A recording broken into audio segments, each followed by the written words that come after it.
정상이 아닙니다. 오늘 새해 출발이 좋지 않은데요. 일단은 여러분의 양해를 구하고요. 최대한 할 수 있는 만큼 전해 보겠습니다. 감안을 해주시면 감사하겠고요. 만약 도저히 이게 안 된다 싶으면 누구 한 분께 대독을 요청을 하거나 그렇게 해야 될 수도 있을 것 같습니다. 조곤조곤하게 한번 해보겠습니다. 오늘 본문은 결국 농사 이야기인데요. 농사 좀 지어본 경험 있으신 분 계십니까? 예. 쉽지는 않죠. 요즘 뉴스를 보면 노동 환경 이야기가 자주 나오는 것 같습니다. 너무나 이 가혹한 환경에서 처절하게 일을 하시다가 너무나 불쌍하게 죽으신 분들도 계시고요. 아무리 열심을 내어도 기본 생활비도 못 건지는 그런 자영업자분들도 계십니다. 그만큼 보람을 누리지 못하는 거죠. 어떤 곳에서 어떤 일을 하면서 사는가, 이 노동 환경이라는 게 얼마나 중요합니까? 오늘은 우리 주님께서 우리가 어떤 곳에서 무엇을 바라보며 어떻게 일하도록 하셨는지 이걸 좀 같이 생각하려고 합니다. 먼저 9절을 여러분 읽어주시면 좋겠습니다. 9절.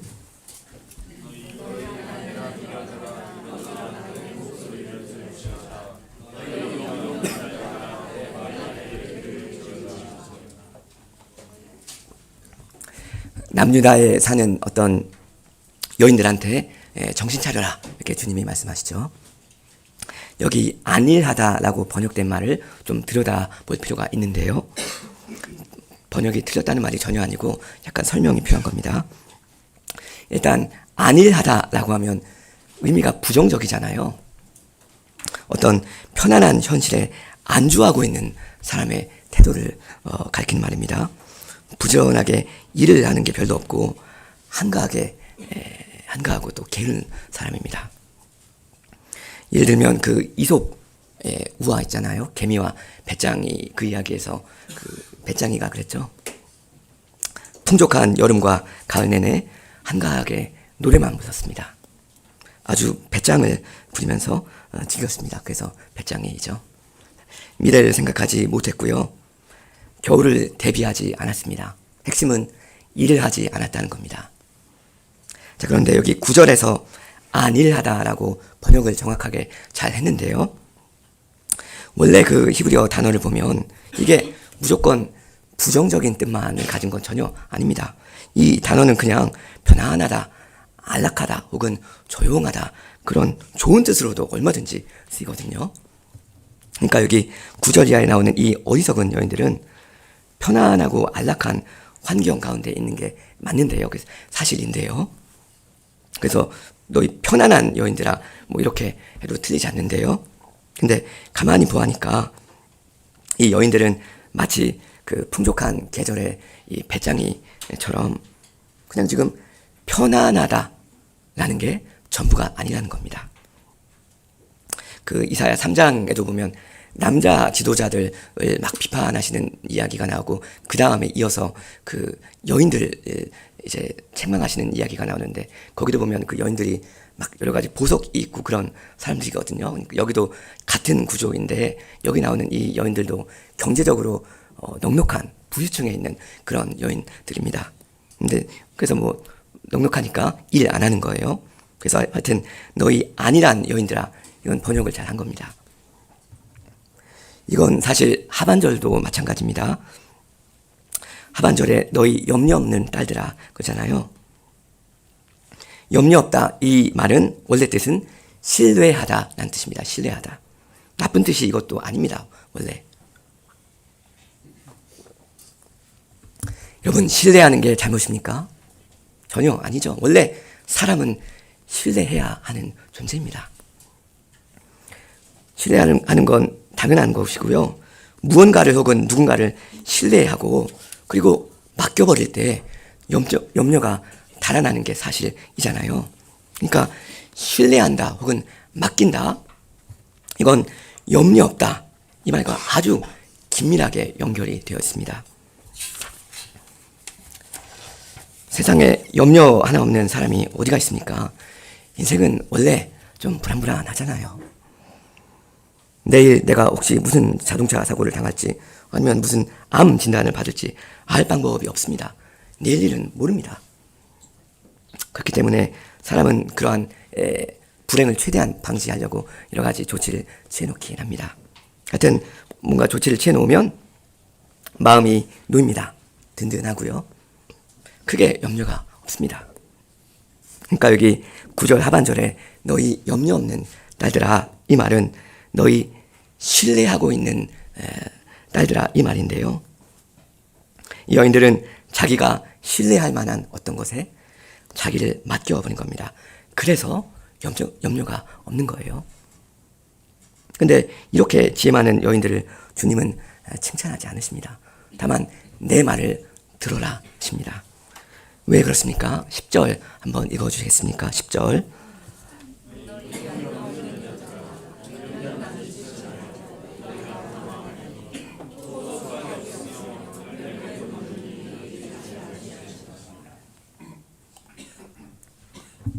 죄송한데 이 따뜻한 물 한 잔만 좀 떠다주시면 너무 감사하겠습니다. 다 마셔버렸습니다. 네, 감사합니다. 이 안일한 여인들이 주님의 말씀을 들어야 하는 이유가 무엇입니까? 그 사람들은 지금 엄청난 착각을 하고 있으니까 그렇습니다. 자기 앞날이 어떻게 될 것인지 전혀 상황 파악을 못하고 있잖아요. 마치 배짱이가 한가하게 노래만 부르면서 뒤짐지고 잘 먹고 잘 살고 있는 것과 같습니다. 겨울이 곧 닥칠 거라는 걸 현실적으로 생각을 안 하고 있는 거예요. 안연한데요. 막연합니다. 이 사람들의 평안은 막연한 것입니다. 그래서 주께서 경고를 하십니다. 너희 얼마 있으면 너희는 당황하게 될 거다. 말하자면 냉혹한 겨울이 다가오고 있다 하십니다. 11절 한번 읽어주시겠습니까? 11절.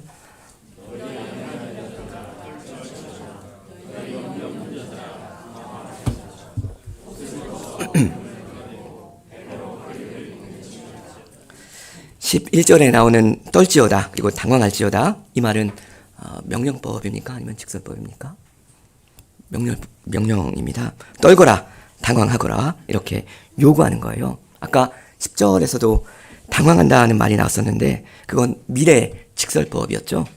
10절, 너희 염려 없는 여자들아, 1년 남짓 지나면 너희가 당황할 것이다 하면서 일종의 예언을 했었던 거고요. 여기 근데 11절에서는 당황하거라 하십니다. 그러면서 기존의 옷을 벗고 베옷을 입어라 합니다. 자기를 아주 낮추고 회개하라는 거죠. 그러니까 사람이 당황 한번 안 하고 살 수는 없습니다. 언젠가는 다 당황하게 되잖아요. 그렇다면 당황을 어차피 기왕 해야 한다면 언제 하는 게 좋겠습니까? 당황은 빨리 하면 빨리 할수록 좋습니다. 당황은 지금 해야 하는 것입니다. 그래야만 나중에 영원한 당황을 하지 않게 됩니다. 내가 지금까지 믿고 신뢰했던 것들이 다 헛것이었구나, 안개였구나, 큰일 났다, 어쩌면 좋냐 하면서 절망을 해야만 사람이 소망을 발견할 수가 있잖아요. 여러분, 그 이솝 우화의 그 배짱이가 만일 늦은 가을이라도 당황을 했더라면 어떻게 되었을까요? 그 소리가 어떤 엔딩이 되었을까요? 낙엽이 떨어지고 이 곡식이 점점 안 보이는 걸 보고 그때라도 당황을 했더라면 상황은 달라졌을 겁니다. 막판이라도 깜짝 놀라서 허겁지겁 돌아다니면서 곡식을 주워 모았을 거란 말이에요.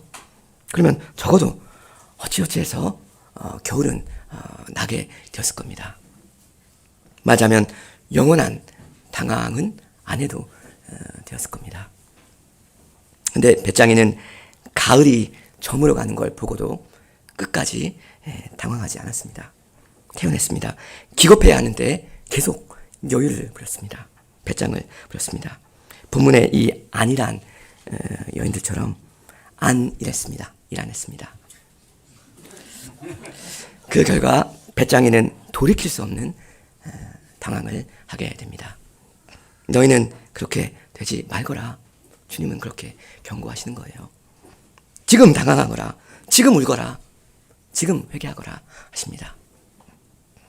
그래야만 12절 말씀대로 그들은 좋은 밭으로 인하여 열매 많은 포도나무로 인하여 가슴을 치게 될 것이다. 이러한 일을 면할 수가 있습니다. 좋은 밭을 잃어버리고 또 포도나무를 잃어서 통곡하게 될 거라는 거잖아요. 하나님의 일반 은총에 누구든지 이 생에 좋은 것들을 얼만큼 받아 누리지 않습니까? 근데 그것들은 아시다시피 영원한 것은 아닙니다. 한시적입니다. 그것들을 거두어 가실 때가 옵니다. 겨울은 오고야 맙니다. 회개하지 않는 죄인들은 그때 자기가 믿어온 것들이 다 자기를 버리고 떠나가는 걸 보게 될 거고요. 영원히 통곡하게 될 겁니다. 땅을 치면서. 13절에 보시면 예루살렘은 한때 희락의 성읍이었는데요. 희락은 가버린다 하고요. 14절 한번 읽어주시죠. 14절.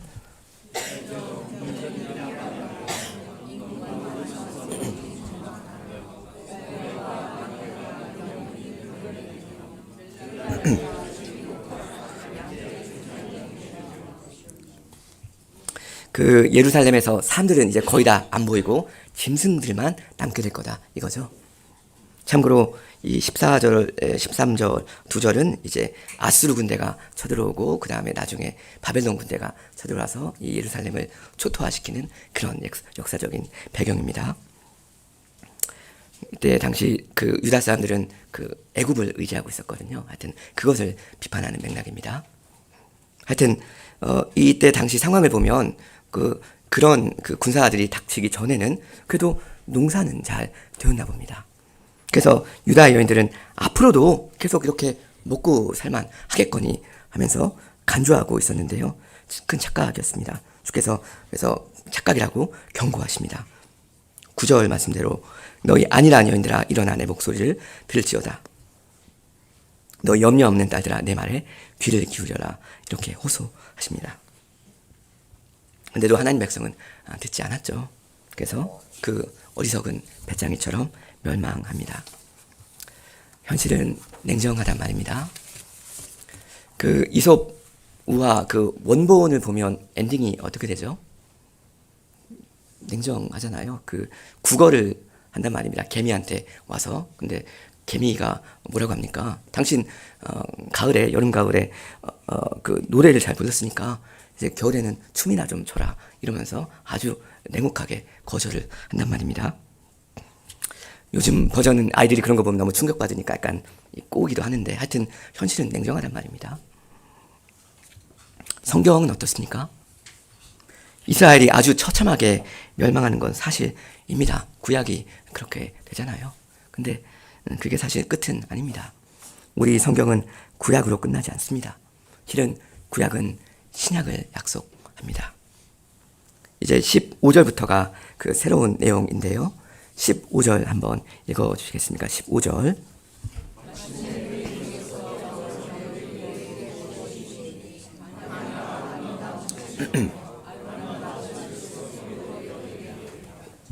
이 마침내라는 단어가 중요한데요. 우리 신약시대를 가리킵니다.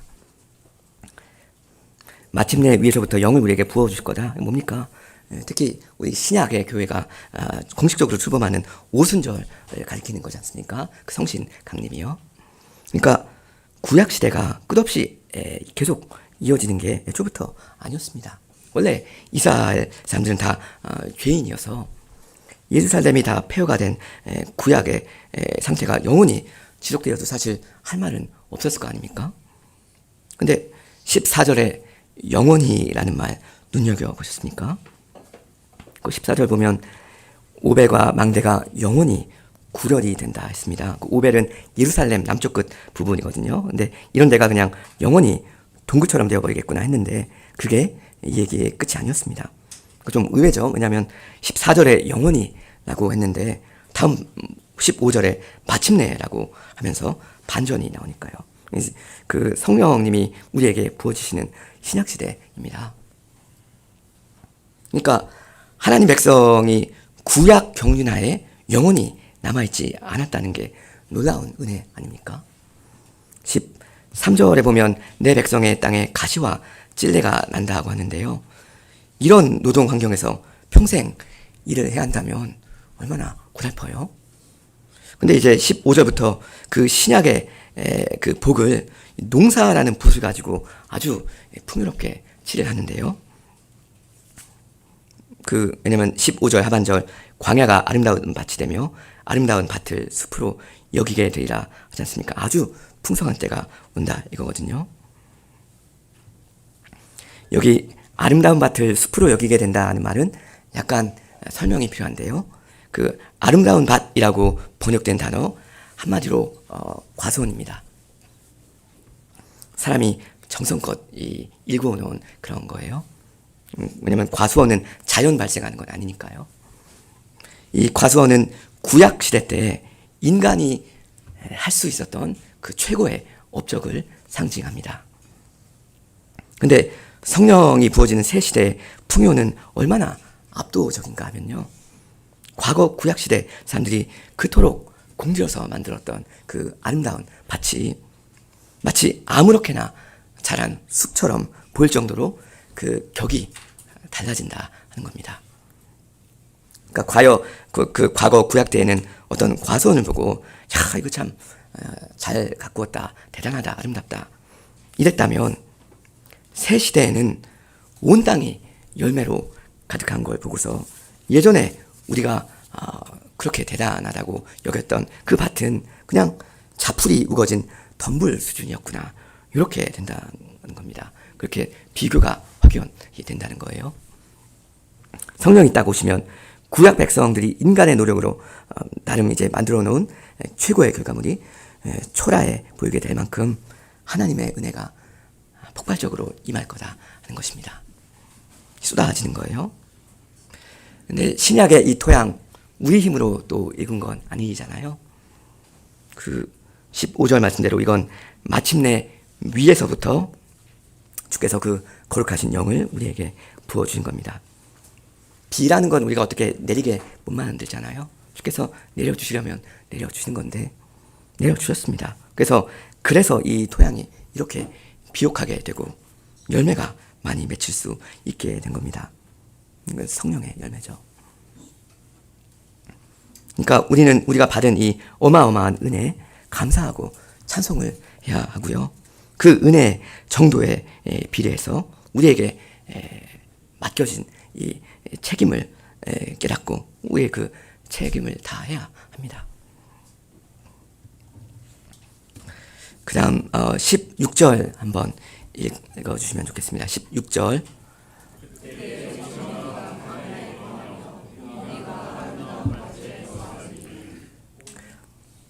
여기 두 곳이 나오잖아요. 광야 그리고 아름다운 밭입니다. 이건 같은 게 전혀 아니잖아요. 어찌 보면 극과 극이라고 할 수 있을 것 같은데요. 근데 정의와 공의가 모든 곳에 고루고루 거한다 합니다. 성신이 오시면 구석구석 닿지 않는 곳 하나 없이 정의와 공의가 구현되고요. 그래야 한다 하는 겁니다. 신약의 교회가 그래야죠. 여러분 교회도 그늘진 곳 하나 없이 정의와 공의가 넘쳐야 합니다. 그렇게 되도록 여러분이 일을 하셔야 합니다. 그 다음 17절 한번 읽겠습니다. 17절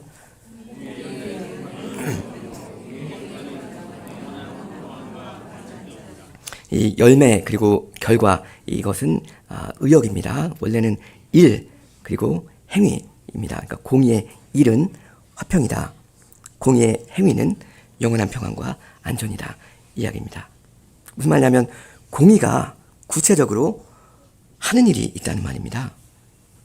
이게 어떤 이야기인가 하면 이 말씀은 32장 1절에 붙여서 봐야 합니다. 왜냐하면 여기 16절, 17절에 정의, 공의가 나오는데 1절에도 비슷했거든요. 그 32장 1절 보면 1절 한번 읽어 주시겠습니까?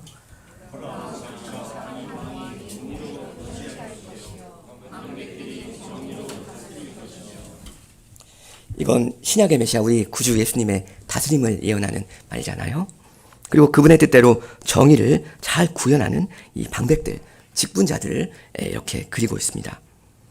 여기도 지금 공의와 정의라는 단어가 등장하잖아요. 이게 아까 16, 17절과 비슷하다는 이야기인데, 그러니까 이 무슨 이야기겠습니까? 32장은 신약시대에 높이 되신 그리스도께서 다스려 가실 그 하나님의 나라의 모습을 그리고 있는데요. 그리스도께서 왕으로 군림하실 때 그때 그 구체적인 실행은 어떤 방식으로 하시는가 하면 성신을 부어주신다 하는 겁니다. 근데 성신님은 반드시 말씀과 함께 일을 하시잖아요. 자기 백성에게 말씀을 하십니다.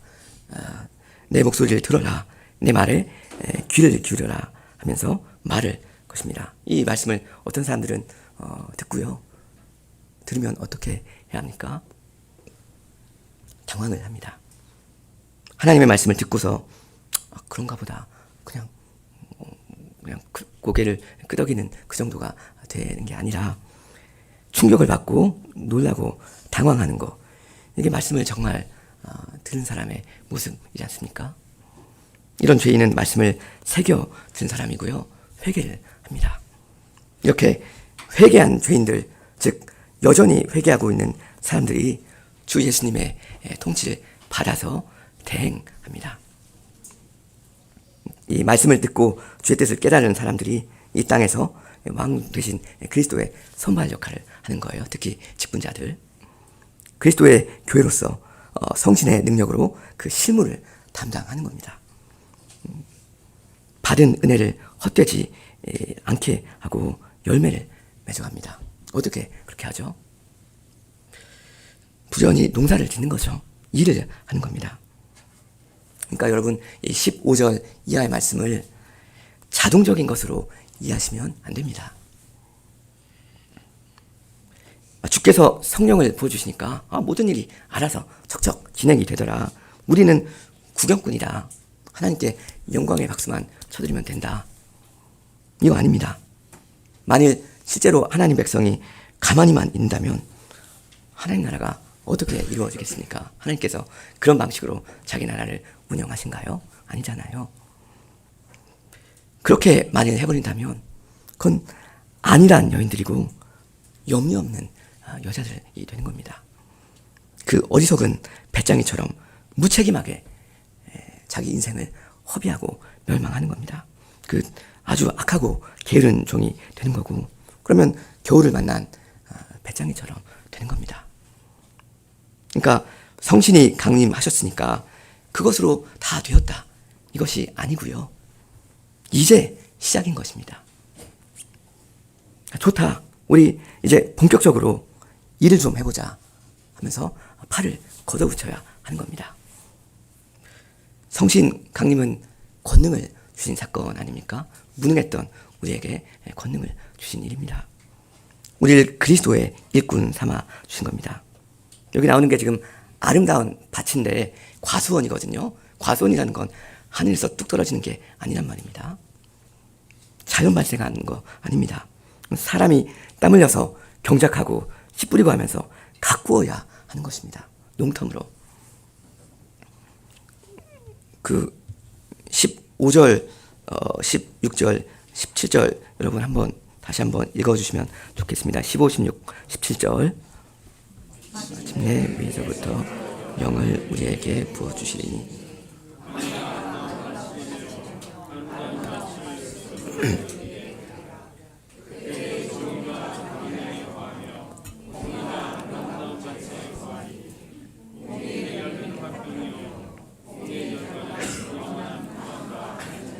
네, 공의의 일은 화평이다. 공의의 행위는 영원한 평안과 안전이다. 이겁니다.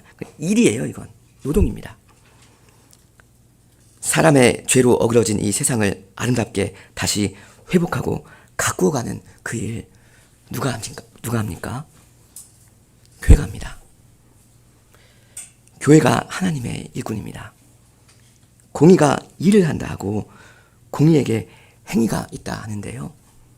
이건 한편으로는 물론 하나님 우편에 앉으신 왕 그리스도께서 하시는 일이고요. 다른 한편으로는 그 몸된 지상의 교회, 은혜교회 여러분이 그리스도의 성신의 능력으로 하셔야 하는 일입니다.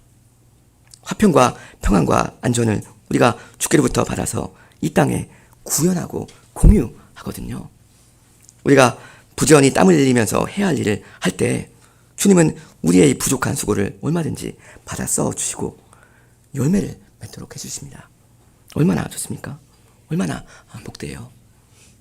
이게 여러분 우리가 오늘날 일하는 노동 환경입니다. 어떻습니까? 일할 만나지 않습니까? 18절에 내 백성이 화평한 집과 안전한 거처와 조용히 쉬는 곳에 있을 것이다 하는 것처럼 우리는 주님의 은혜와 보호와 평강 아래 참된 안식을 누리면서 단정하게 생활을 꾸려 나갑니다. 이렇게 할 때 교회가 평안하여 든든히 서가고 주를 경외함과 성신의 위로로 진행하여 수가 더 많아집니다. 아까 14절 같은 데 보면 구약시대에는 그 인구수가 점점 어떻게 됐습니까? 점점 줄어들었잖아요. 근데 신약의 교회에서는 반대입니다. 그러니까 반대이어야 합니다. 반대가 되도록 교회인 여러분이 일을 하셔야 합니다. 복음을 전파해야 합니다. 본래 이 땅은 사람의 죄 때문에 저주를 받은 땅이잖아요. 창세기 3장에 보면 땅이 가시덤불과 엉겅퀴를 낼 거라 하셨습니다. 근데 동시에 주님은 사람에게 노동을 명하셨고요. 우리가 땀 흘리면서 주를 섬길 때 이 수고가 결코 주 안에서 헛되지 않게 하십니다. 시들지 않는 열매가 있도록 하여 주십니다. 이게 주님의 약속입니다. 이게 우리 신자들과 저 불신자들의 차이 중에 하나입니다. 그 18절에 안전한이라는 단어 있잖아요. 이게 사실 좀 흥미로운 건데 9절에 나왔던 염려 없는 이라는 이 단어와 같은 어근입니다. 신뢰한다, 믿는다, 믿을만하다 그런 뜻이거든요. 그리고 18절에 조용히라는 이 단어 이건 9절에 안일한이라고 번역되었던 그 단어입니다. 기억하시죠? 아까 9절에 안일하다 그리고 염려 없다 하고 번역된 단어가 9절에서는 부정적으로 잘 쓰였는데 사실 이 단어 자체가 나쁜 건 아니라고 했잖아요.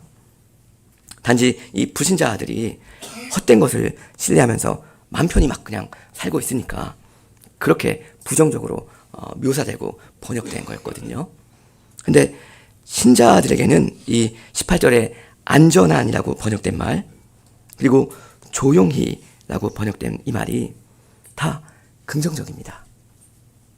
믿을만하게 안전한 것 그리고 조용하고 평안한 것이 우리에게는 큰 복이 된다 하는 거죠. 그러니까 이건 참된 안전이고 참된 평안입니다. 의인과 악인 그 사는 그 모습 어떻게 보면 겉모습은 비슷해 보일지도 모릅니다. 근데 그 속사정은 사실 다르고요. 그 끝도 다릅니다. 이제 19절, 20절이 본문의 결론인데요. 우리 같이 한번 읽겠습니다. 19절, 20절. 그 숲은 우박에 상하고 성읍은 파괴되리라. 모든 물가에 씨를 뿌리고 소와 나귀를 그리로 모는 너희는 있느니라. 약간의 번역의 이슈인데요. 19절에 그 숲은 우박에 상하고 성읍은 파괴되리라 해서 이 말이 18절을 가리키는 것처럼 오해할 수가 있는데요. 당연히 그건 아닙니다. 15절부터 18절은 신약교회의 아름다운 모습을 그리고 있고요. 지금 19절은 불신자들의 이야기를 하는 겁니다. 그러니까 19절은 안 좋은 이야기고 20절은 좋은 이야기지 않습니까? 하나님의 심판과 하나님의 구원이 나란히 나오고 있잖아요. 19절은 구약의 예루살렘이 파괴되는 그 모습이고요. 20절은 일하는 사람에게 주시는 복을 이야기한단 말입니다. 그러니까 이건 두 가지 미래를 나란히 둬서 이야기하는 겁니다. 비참한 멸망과 풍요로운 삶, 이 둘을 딱 제시하시면서 너희들 어쩔 거냐, 무엇을 원하냐 선택하거라 하시는 겁니다. 하나님 말씀을 듣지 않고 자기 뜻을 고집하면 멸망해버린 그 구약의 예루살렘처럼 되어버린 거고요. 하나님의 말씀을 듣고 당황하고 회개하면서 일을 하는 사람은 영원한 복락을 누립니다. 신약의 예루살렘, 새 예루살렘에서 영원히 살게 되는 거예요. 17절에 영원한 평안과 안전을 약속하신단 말입니다. 20절에 물가에 씨를 뿌린다고 하잖아요. 그러니까 밭이 그 물가에 있다는 이야기죠. 그런 데서 일하는 그 농부의 풍요로운 그 행복을 이야기하는데요. 물가에 씨 뿌리고 밭이 있는 거 말씀드리면 딱 떠오르는 구절이 하나 여러분 있지 않습니까? 1월 1일에 읽기 참 좋은 말씀인데 제가 시편 1편의 몇 구절을 읽습니다. 복 있는 사람은 악인들의 꾀를 따르지 아니하며 죄인들의 길에 서지 아니하며 오만한 자들의 자리에 앉지 아니하고 오직 여호와 율법을 즐거워하여 그 율법을 주야로 묵상하는도다. 그는 시냇가에 심은 나무가 철 따라 열매를 맺으며 그 잎사귀가 마르지 아니함 같으니 그가 하는 모든 일이 다 형통하리로다. 오늘 우리 이사야 본문에 따르면 우리는 사막에 씨를 뿌려야 하는 사람들이 아닙니다.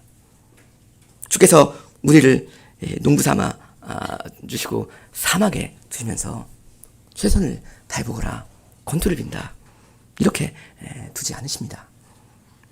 본래 이 땅은 우리의 죄 때문에 광야처럼 되어버린 게 사실인데요.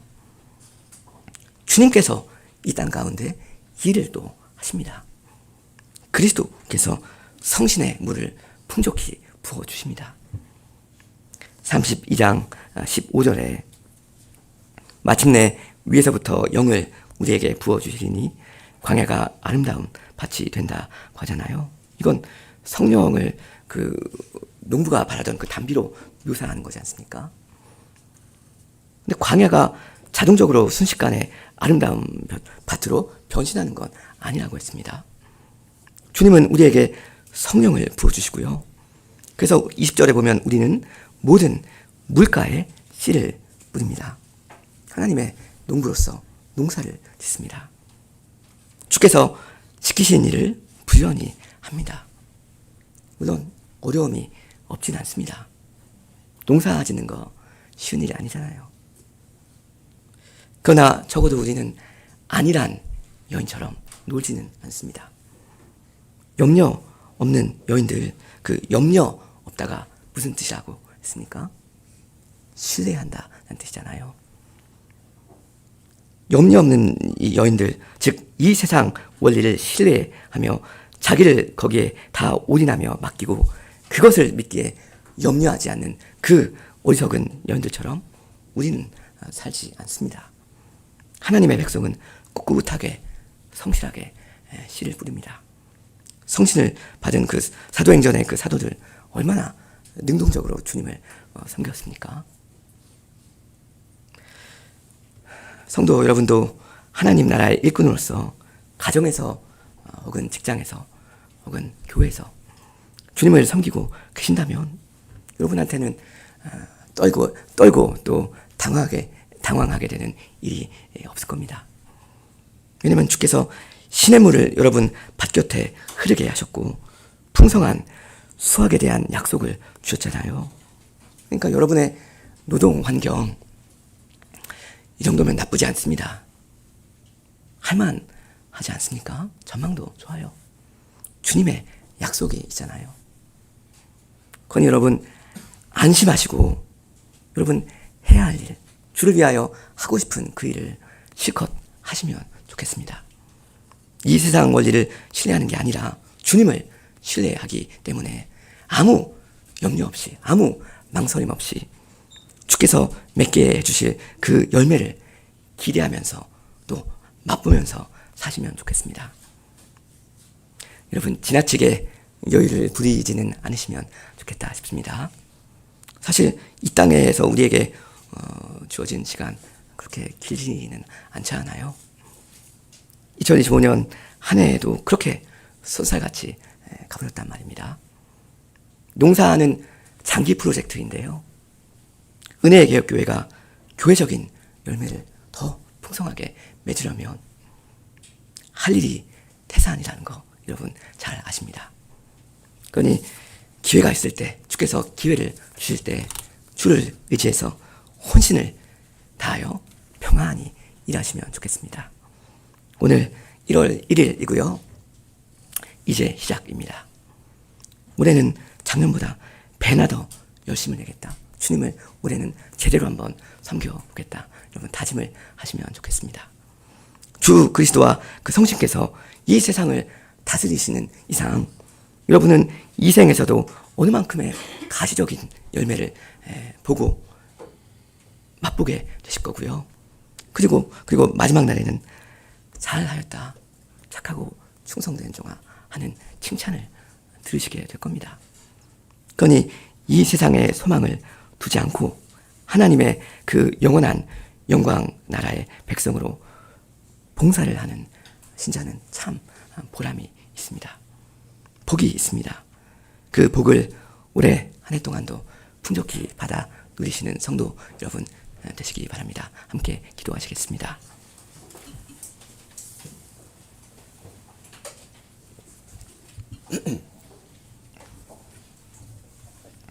하나님, 우리 아버지, 한때 부질없는 것에 마음을 두고 안개와 같은 것을 의지하며 살았던 저희에게 주께서 당황하라, 이제 회개하라 하시며 저희를 복음의 말씀으로 불러주시오니 감사합니다. 한때 사막과 같았던 저희의 삶과 이 교회에 주께서 성신을 부어주사 아름다운 밭으로 가꾸어 갈 기회를 주시는 그 은혜를 찬송하옵니다. 주님, 저희에게 저희의 나를 계수하는 지혜를 주시고 하나님의 약속을 믿는 믿음을 더욱 주사 저희가 이 어려운 형편 가운데서도 소망을 가지고 인내할 것을 인내하며 해야 할 일을 할 수 있도록 하여 주시옵소서.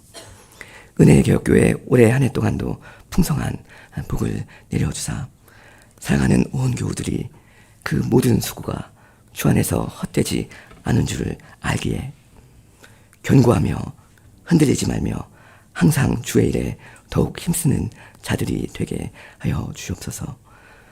저의 수고의 열매, 곧 주께서 은혜로 베푸시는 그 열매를 저희가 일평생 저희의 눈으로 보게 하여 주시고, 그러므로 이 무익한 자들을 얼마든지 들어 쓰시는 주 하나님께 모든 영광을 돌리는데 다 이룰 수 있도록 하여 주시옵소서.